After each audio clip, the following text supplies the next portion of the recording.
So to me, and I invite you all to consider the possibility, but everyone is welcome to see it however they would like, is that clarity is like having a if you're in your car, to have a destination.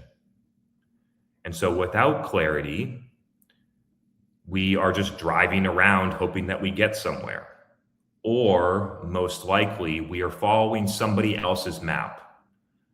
And that is what is called following a script for your life that somebody else wrote for you, right? So clarity is the ability to be able to see and choose what is right for me. I get that everybody else is living their life this way, and many people agree to these things. But for me, how do I want to see it? What do I want to choose? What is important to me? So to me, clarity is the absolute number one. There are a lot of misconceptions. Maybe I would argue just outdated approaches that might have worked before, 20 or 30 years ago, but maybe are less effective now. Like, just take action. If you just I posted about this on LinkedIn today, just if you don't know what to do, just do something, and clarity will happen through action. And what that is equivalent to is equivalent to driving fast down the highway with no destination. You don't know where you're going. Odds are, the probability is you're driving in the wrong direction. And so it's just motion and activity with really no purpose. And the thing is that people underestimate is, as you keep taking action in that direction, it's harder to turn around. It's called the sunk cost fallacy for a reason, right? So somebody that's become a doctor and they're 40 years old, right?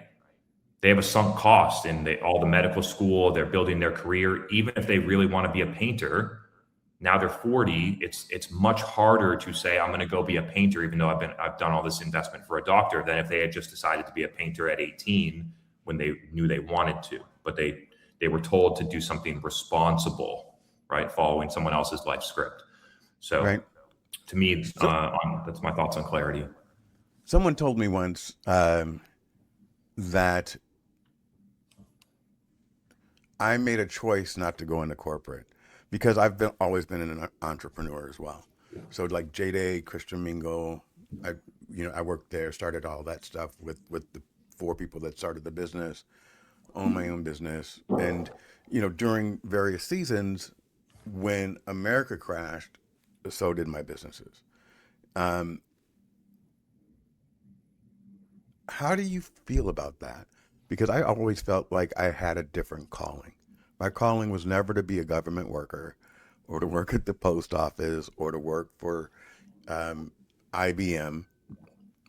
It was actually to be, I'm creative, and to build businesses and build them successfully. And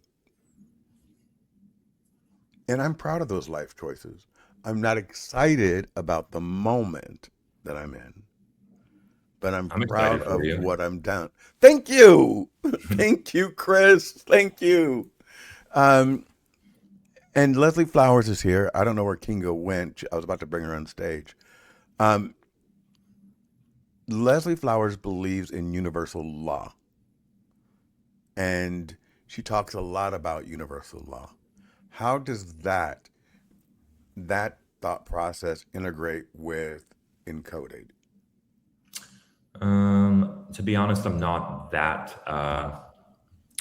familiar. I know I have an idea of what it is, but I'm super undereducated and don't feel like it's right for me to weigh in on that.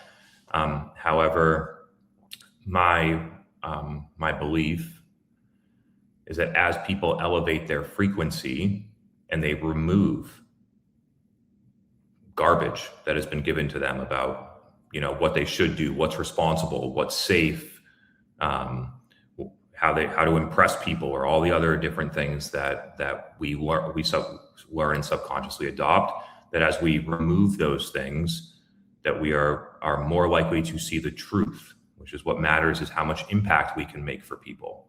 What matters is our intentions about how we show up, about how we feel every day, about being connected with people, about being true to ourselves.